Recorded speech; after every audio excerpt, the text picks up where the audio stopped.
3:07 a.m. A cold spring night in Dayton, Ohio. The streets were silent, a faint breeze carrying the scent of freshly cut grass and damp asphalt. Inside a modest two-story house at the end of a quiet cul-de-sac, the world was shattering. A terrified voice broke through the stillness, barely audible, trembling with panic and dread. "Please, you have to come. My mom's been hurt. My dad. He's not himself." The 911 operator tried to steady the caller, her calm voice a lifeline amid chaos. But even as officers raced through the dark streets, the house was already a crime scene. On the cold floor of the living room, the mother, Lisa Thompson, 43, lay motionless, her life extinguished by multiple stab wounds. Nearby, her husband Mark sat frozen, his hands shaking, eyes wide with confusion and fear. What happened here was far from a simple domestic tragedy, because behind the quiet American neighborhood facade, a terrifying story was waiting to be uncovered. Lisa Thompson was the kind of woman people described as warm and steady. A nurse at the city hospital, she was known for her kindness. Baking cookies for neighborhood children, volunteering on weekends, always greeting people with a gentle smile. Mark Thompson worked as a mechanic, a quiet man in his mid-40s with calloused hands and a soft voice. He kept to himself mostly but was friendly enough when spoken to. Their daughter Emily, 17, was a typical teenager, juggling school, a part-time job, and dreams of college beyond Dayton. On paper, they were an average family, the kind you'd see driving to church on Sundays or having barbecues in their backyard. But beneath the surface, the house at 234 Maple Street held secrets. Tensions had been growing for months. Neighbors recalled hearing faint arguments, slammed doors, raised voices muffled through walls. But no one imagined it would end like this. Emily's 911 call revealed the raw fear she'd lived with for weeks, maybe years. She spoke of her father's strange behavior, mood swings, paranoia, and nights spent hiding in her room, listening to her parents' fights. She described her mother's growing desperation, the quiet sadness behind her smiles. That night, the night Lisa died, Emily had hidden in her bedroom closet, clutching her phone, praying for safety. Inside, the living room was a chaotic scene. Broken photo frames, overturned furniture, a shattered vase soaked in blood. The smell of bleach hung thick in the air, masking something far more sinister. Mark was still seated on the floor, his face pale and hands trembling uncontrollably. He was incoherent at first, muttering about voices, confusion clouding his eyes. Police found the murder weapon, a kitchen knife, discarded near him, fingerprints smeared along the handle. At first glance, the case seemed open and shut. Husband kills wife in a moment of rage. But experienced investigators sensed something was off. A thorough search of the house uncovered a hidden box in Mark's workshop. Prescription bottles, some labeled for Lisa, others unidentified. Several bottles were empty or missing. Lisa's diary was found hidden beneath her bed.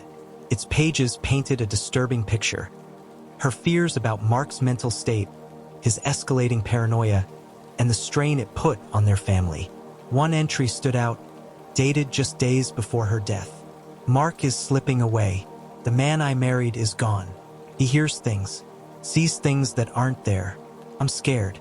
If anything happens to me, someone needs to know what's really going on." Further investigation revealed Lisa had been secretly recording conversations, storing audio files on her phone. Fragments captured whispered arguments, pleas for help, and Mark's incoherent ramblings about betrayal. Emily's testimony, shaky but brave, added layers to the story. She told detectives about nights when her father screamed at shadows, accusing her mother of betrayal and plotting. About times she woke to find her mother bruised, hiding the pain behind forced smiles. About the fear that had become normal in their home. But then came the most shocking discovery. A text message sent from Lisa's phone at 2:58 a.m., 9 minutes before the murder. "If anything happens, look beyond Mark." Who else knew? What secret had Lisa uncovered that made her fear even her husband?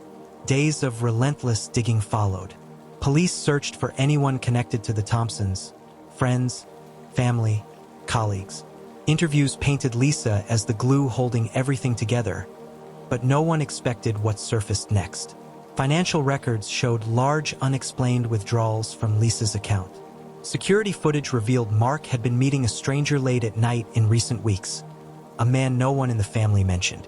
Detectives uncovered a tangled web of lies, deception, and hidden threats, a dark presence infiltrating their lives, manipulating Mark's fragile mind. Was Mark merely a victim himself, or a pawn in a deeper, more sinister game? Emily's voice, quiet but resolute, offered a chilling insight. My dad wasn't always like this. Something changed him, and I think someone wanted him to hurt Mom. The medical examiner's report confirmed Lisa's death was violent, but also slow. She fought with everything she had. Bruises on her arms and legs told a story of desperation and terror. Detectives pieced together the timeline, realizing the attack was not impulsive but calculated. Then came the breakthrough. A hidden camera inside the Thompson home, placed by Lisa herself for protection, captured the final moments. The footage showed a shadowy figure entering moments before the attack, a stranger's silhouette moving through the darkened house. Mark's blurred figure appeared later, disoriented, the knife in hand, but no sign he was alone. Who was the stranger? What twisted motives led to Lisa's death? And what dark secrets lay beneath the veneer of a broken family? The investigation was just beginning, because in the quiet streets of Dayton, sometimes the most dangerous truths are the ones no one dares to speak. The days after Lisa Thompson's murder became a blur of questions with no easy answers.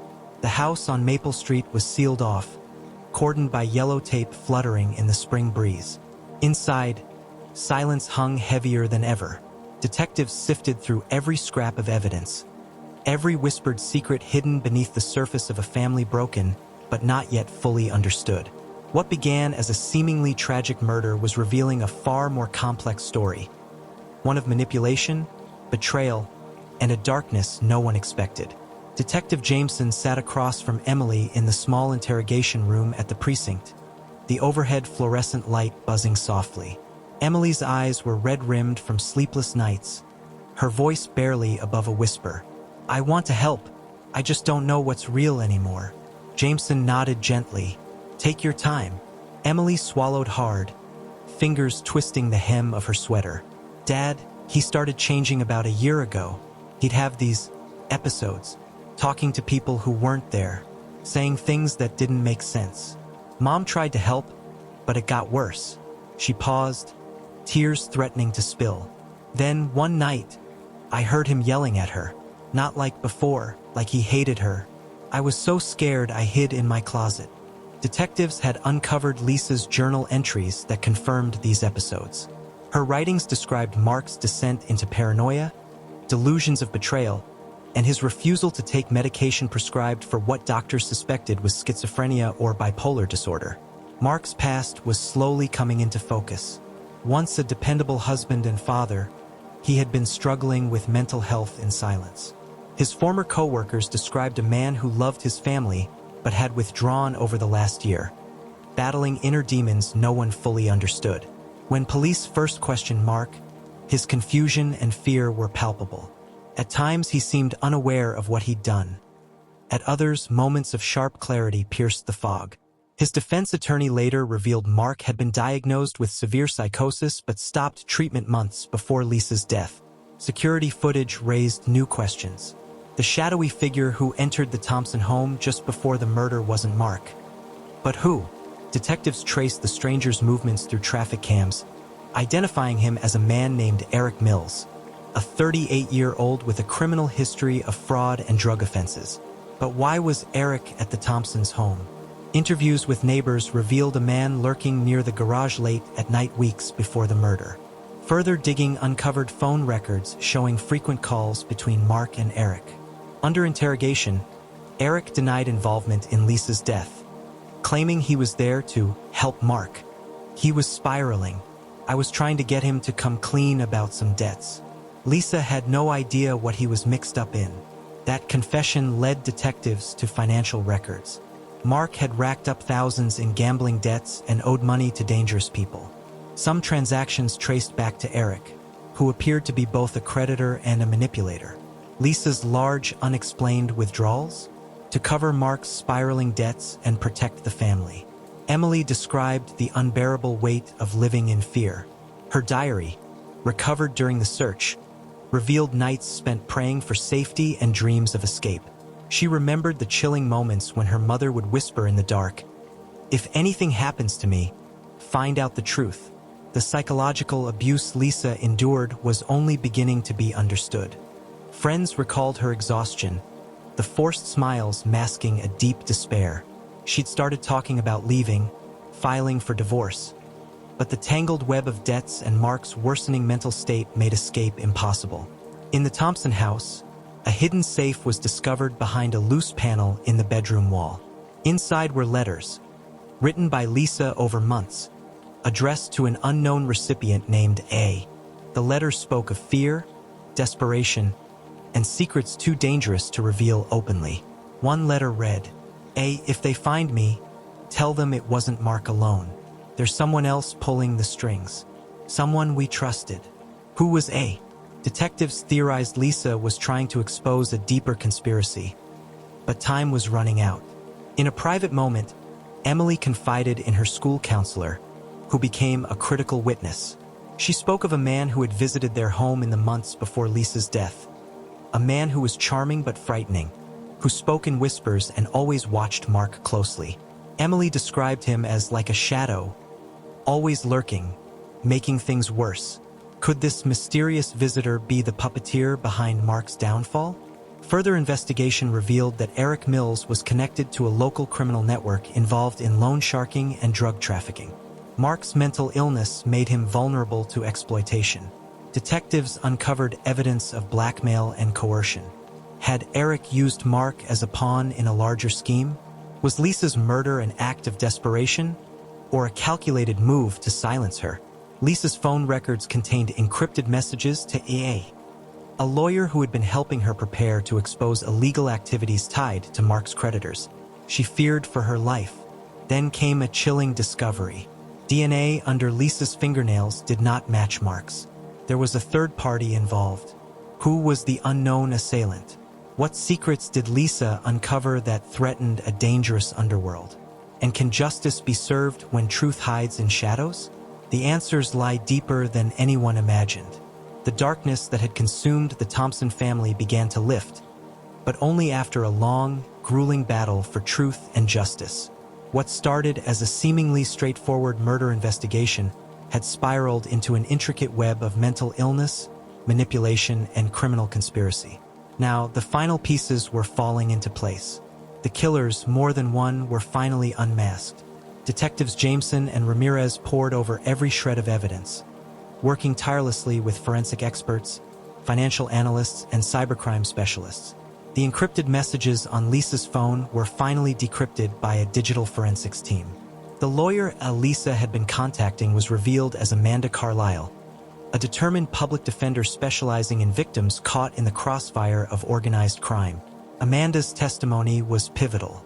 She explained how Lisa had confided in her about threats from a criminal syndicate tied to Mark's debts. Lisa had been preparing a legal case not just for protection, but to expose the shadowy figures preying on vulnerable families. Eric Mills was no mere loan shark or opportunist. He was a mid-level enforcer for a local crime family specializing in loan sharking, extortion, and drug trafficking. His role was to keep Mark Thompson indebted and compliant. Under relentless pressure, Mark's fragile mental state crumbled, turning him into an unwitting weapon in Eric's plan. When Lisa began threatening to expose their operation, Eric orchestrated a sinister plot. He manipulated Mark further, fueling paranoia with drugs and false whispers, setting the stage for tragedy. DNA under Lisa's fingernails belonged to a third man, Stephen Collins, a known associate of Eric Mills with a violent past. Stephen was caught on nearby CCTV footage, entering the Thompson residence minutes before the murder. Confronted with evidence, Stephen confessed to forcing entry to intimidate Lisa. But when Mark's confused attack escalated, Stephen panicked and inflicted fatal wounds. Mark was both perpetrator and victim, His untreated mental illness and Eric's exploitation made him a tragic figure trapped by forces beyond his control. After intense psychiatric evaluation, Mark was found legally insane at the time of the murder. He was committed to a state psychiatric facility with strict supervision, rather than prison. Throughout the trial, Emily Thompson's bravery shone.